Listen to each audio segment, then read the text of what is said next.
আসসালামু আলাইকুম রহমতুল্লাহ। আমার আজকের এই ভিডিওটি সকল খামারির জন্য না।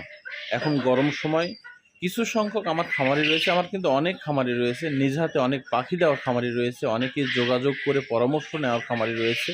যতটুকু আমার সাধ্যের মধ্যে হয় তাদেরকে পরামর্শ দিয়ে থাকি।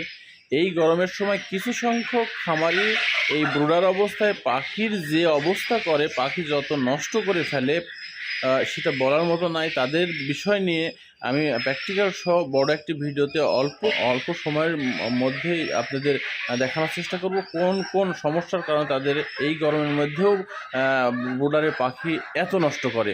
তো যাই হোক, আমার এর মধ্যে অল্প কিছু সংখ্যক পাখি রয়েছে যেগুলো আরও ছিল, ওগুলো সেল হয়ে গেছে। 600-700 মতো পাখি রয়েছে।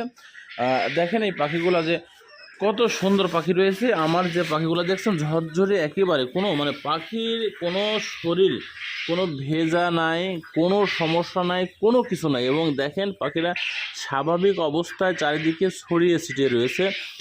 এই পাখিগুলো আমার মনে হয় 2টা পাখি শুধু নষ্ট হয়েছিল, কোনো পাখি সমস্যা নাই।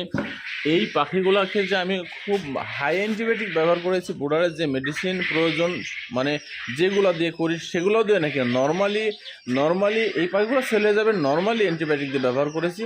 এবং কোনটা দিয়ে কিভাবে করেছি এই বিষয়ে আমি এই ব্রুডার সম্পর্কে আমি একটা বড় ভিডিও নিয়ে আসবো।